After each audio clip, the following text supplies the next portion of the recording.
السلام علیکم دوستو، ایک غیر سیاسی موضوع پہ ایک اور ویلاگ کے ساتھ اور اس کا تعلق بیرونی ممالک میں برسر روزگار پاکستانیوں کے ساتھ ہے۔ بیرونی ممالک میں پاکستان کا امیج، پاکستان کا تشخص اور کس طرح پاکستان کے سرکاری اداروں کی نالائکی پاکستان کے عوام جو تربیت یافتہ ہنرمند عوام ہیں، مزدور ہیں، ان کو محرومی ہو رہی ہے جاب سے سعودیہ میں، متحدہ عرب امارات میں۔ تو میں دیکھ رہا تھا کہ کچھ اعداد و شمار ہیں، پہلے آپ کو یہ پیش کریں کہ 2023 میں سعودیہ کو ہم نے یعنی پاکستان سے جتنی افرادی قوت گئی وہ تھے کوئی 4,27,000 اور اس میں اوورسیز امپلائمنٹ کارپوریشن کا حصہ تھا صرف 315۔ اس طرح متحدہ عرب امارات میں تقریباً 2,30,000 افراد ہم نے بھیجے 2023 کے دوران۔ اب 2024 میں سعودیہ کو ہمارے افرادی قوت کی جو برآمد تھی، اس کو کہہ لیں، وہ اس میں 4,52,000 سے کچھ زیادہ تھی۔ اوورسیز امپلائمنٹ کارپوریشن کا اس میں حصہ 148 تھا، اور متحدہ عرب امارات کو جانے والی افرادی قوت اس میں ڈرامائی تبدیلی کمی ہوئی۔ 2,30,000 2023 میں تھے، کم ہو کے 64,130 رہ گئے 2024 میں، اور اس میں بھی اوورسیز امپلائمنٹ کارپوریشن کا حصہ نہ ہونے کے برابر تھا۔ اب 2025 میں کیا ہوا کہ سعودیہ کو کوئی 1,21,000 لوگ جا چکے ہیں پہلے 3 مہینے میں اس سال کے، جبکہ متحدہ عرب امارات میں اب تک ہم نے بھیجے ہیں 6,891، اور اگر ٹرینڈ یہی رہا تو اس کا مطلب ہے کہ اس سال کے 12 مہینوں کے دوران تقریباً 27,000 یا 27,000 سے کچھ زیادہ لوگ متحدہ عرب امارات کو یہاں سے جائیں گے ملازمتوں روزگار کے سلسلے میں۔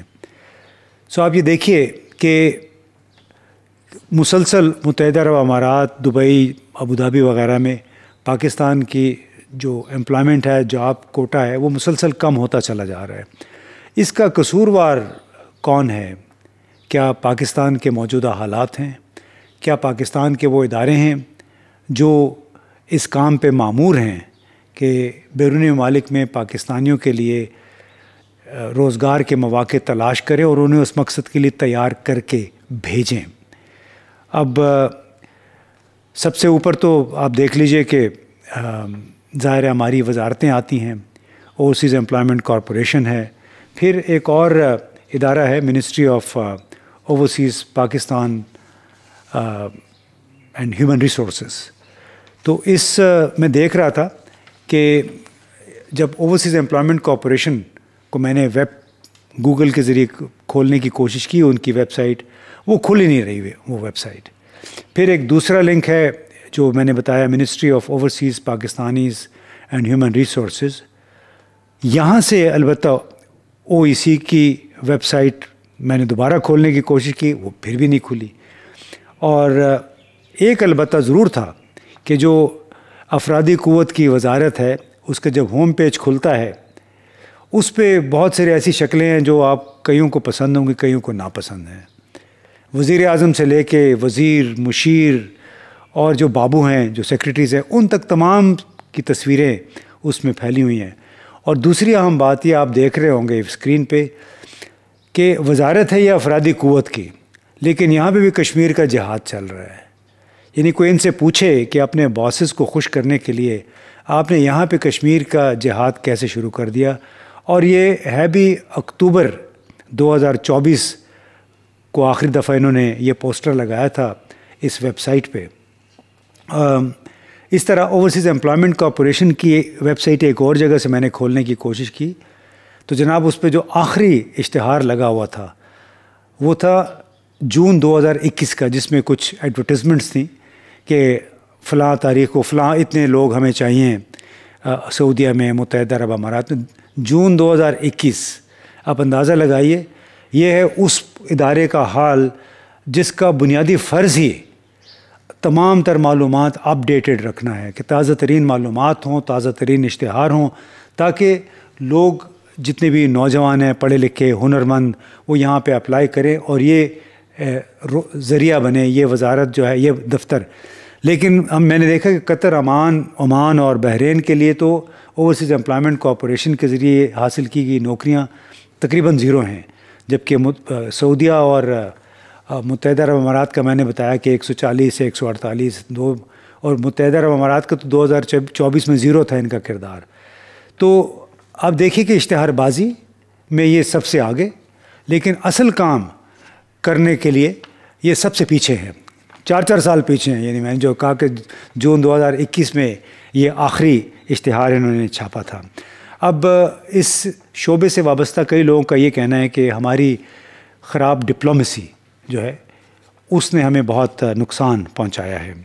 یعنی اس کا آپ اندازہ اس سے لگا لیجئے کہ متحدہ عرب امارات نے باقاعدہ طور پہ جو امپلائمنٹ ویزے ہیں پاکستان کے، وہ 13 مہینے سے بند کر رکھے ہیں، کم از کم 13 مہینے سے. اور ایک ڈرامائی کمی ہوئی ہے یہاں سے جانے والوں کی. یعنی اگر آپ 2023 سے موازنہ کریں تو متحدہ عرب امارات کے لیے 250% کمی ہوئی ہے ہمارے یہاں سے جانے والے جو ہیں. اب ایک اور جو پریشان کن بات ہے وہ یہ کہ پاکستانی پاسپورٹ پہ جو لوگ اقامہ ہولڈر تھے، جو دبئی متحدہ عرب امارات میں رہتے تھے، ان کے پاس اگر اقامہ ہوتا تھا پاکستانی پاسپورٹ کے ساتھ تو دوسرے خلیجی ممالک میں ان کو ارائیول پہ ایئرپورٹ پہنچتے ہی ویزا مل جاتا تھا. اس سال وہ سہولت اب ختم ہو گئی ہے. اسی طرح مجھے ایک عزیز کا ایک میسج آیا کہ متحدہ عرب امارات میں حالات پاکستانیوں کے لیے اب ٹھیک نہیں رہے. میں ایک نئے اپارٹمنٹ کی تلاش میں تھا، مالکان نے پاکستانی ہونے کی بنیاد پر مجھے اپارٹمنٹ دینے سے انکار کر دیا. ہمارے پاس وہ جو میں نے پہلے بات کی، انہوں نے لکھا کہ ایمریٹس کے اقامہ کے بنیاد پہ ویزا پہلے مل جاتا تھا ارائیول پہ، اب نہیں ملتا. شلوار قمیض میں یہ لوگ ہمیں دیکھتے ہیں تو ہمیں بہت کم تر سمجھتے ہیں، اور حتیٰ کہ وہ لوگ جنہوں نے وہاں پہ کروڑوں ڈالر کی سرمایہ کاری کی ہوئی ہے. ایک پشتون سرمایہ کار ہیں، بڑے مشہور بھی ہیں، نام میں نہیں لوں گا، تو ان کے ساتھ بھی کچھ ایسا ہی سلوک ہوا. ان کے ساتھ بات چیت جس انداز میں کی گئی، انہیں ایک مزدور سمجھ کے مقامی عربوں نے ان کو مخاطب کیا. اور اس کی بنیادی وجہ ہے کہ ہم سعودیہ یا متحدہ عرب امارات جتنے لوگ یہاں سے جاتے ہیں، اب بدقسمتی کہ پاکستان میں روزگار کے مواقع نہیں ہیں. دوسری بدقسمتی یہ ہے کہ ہماری اوورسیز امپلائمنٹ کارپوریشن اور افرادی قوت کی وزارتیں ہیں، انہوں نے کوئی ایسا بندوبست نہیں کیا ہوا کہ خدا کے بندو آپ روزگار تو آپ دینے سے رہے، یہاں پہ روزگار نہیں ہے.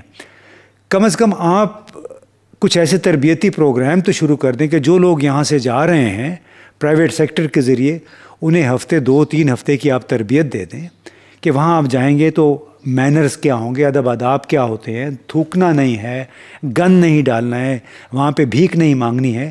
خواجہ آصف صاحب نے قومی اسمبلی کو بتایا کہ پچھلے 2 سال میں کوئی 4700 بھکاریوں کو سعودی عرب اور متحدہ عرب امارات سے ڈیپورٹ کیا گیا ہے. یعنی یہ کام بنیادی طور پہ ریاستوں کا ہوتا ہے. ریاستوں کا کام بزنس کرنا نہیں ہوتا، بلکہ رہنمائی کرنا ہوتا ہے، ریگولیٹ کسی حد تک کرنا ہوتا ہے. لیکن ہم اس بات پہ خوش ہیں کہ ہمارے لوگ باہر جاتے ہیں، وہاں سے ہمیں ڈالر بھیجتے ہیں، اور اس کو ہم اس کا بڑے بڑے نام لوگوں نے دیے. کوئی برین ڈرین کہتا ہے، کسی نے برین گین کہہ دیا، اور ان کا یہ خیال ہے کہ اب جب باہر جاتے ہیں تو ہمیں ڈالر بھیجتے ہیں. لیکن جناب اس پہ خوشی کی کیا بات ہے؟ یعنی ملک کے اندر روزگار کے مواقع نہ ہوں، یہاں پہ پیداوار کے مواقع پیدا نہ ہوں، پیداواریت محدود، اور الٹا آمدنیاں لوگوں کی شرنک ہو رہی ہیں کیونکہ مہنگائی بہت زیادہ ہو گئی ہے، لوگوں کی اجرتیں، تنخواہوں میں اضافہ نہیں ہو رہا ہے. لہٰذا اس پہ غور کرنے کی بجائے ایک بات ضرور ہے کہ ہمارے غیر ملکی دورے وہ ختم نہیں ہوتے. میں کچھ چیک کر رہا تھا گوگل پہ، تو جناب ہمارے وزیر اعظم شہباز شریف گزشتہ 3 سالوں میں یعنی 9 اپریل 2022 سے آج تک کم از کم 42 غیر ملکی دورے کر چکے ہیں، کم از کم 42. آج 43واں دورے پہ وہ پھر ترکی روانہ ہو گئے ہیں. تو میں دیکھ رہا تھا کہ سعودیہ کے انہوں نے 7 دورے کیے ہیں یہ گزشتہ 3 برسوں میں، متحدہ عرب امارات کے 6 دورے کیے، ترکی اب 5ویں مرتبہ گئے ہیں، برطانیہ کے 4 دورے کیے. اس کے علاوہ بھی لسٹ بڑی لمبی ہے. تو میرا ایک بنیادی سوال یہ بنتا ہے کہ آپ نے یہ 43 دورے تو کر لیے، آذربائیجان بھی ان کو بہت پسند ہے، اس کے بھی کوئی 2 یا 3 مرتبہ جا چکے ہیں، معلوم نہیں ہے. آذربائیجان جو کہ یورپ میں انتہائی کرپٹ ترین ملک کے طور پہ مشہور ہے، وہاں پہ جا کے یہ کیا کرتے ہیں؟ کیا سرمایہ کاری کی کوئی کوششیں ہو رہی ہیں وہاں پہ؟ تو واللہ عالم. لیکن ہمارا تو سوال یہ ہے کہ اتنے غیر ملکی دوروں کے نتیجے میں پاکستان میں آپ کتنی سرمایہ کاری لے کر آئے ہیں؟ کیا ان کا مقصد پاکستان کا امیج بہتر کرنا ہے؟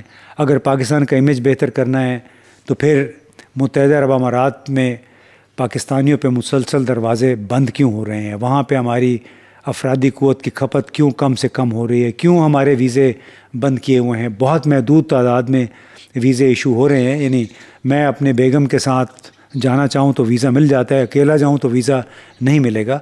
تو کیا یہ ہمارے حکمرانوں کا کام نہیں ہے، ہماری کارپوریشنز کا؟ اصل میں ان کو احساس نہیں ہے. کیوں؟ یہ تو جاتے ہیں وی آئی پی انداز میں جاتے ہیں، گاڑی سے اترتے ہیں جہاز میں، جہاز سے اترتے ہیں وی آئی پی گاڑی میں. ان کو احساس نہیں ہے، نہ ہی ان کو وہ ادارے بتانے کے قابل ہیں جو کہ آرگنائزیشنز بنی ہوئی ہیں لیکن جس مقصد کے لیے ہیں اس کے علاوہ وہ ہر کام کر رہے ہیں. ویسے پاکستان میں تو یہ روایت بن چکی ہے کہ جس ادارے کا جو کام ہے اس کے علاوہ وہ باقی سارے کام کرتے ہیں.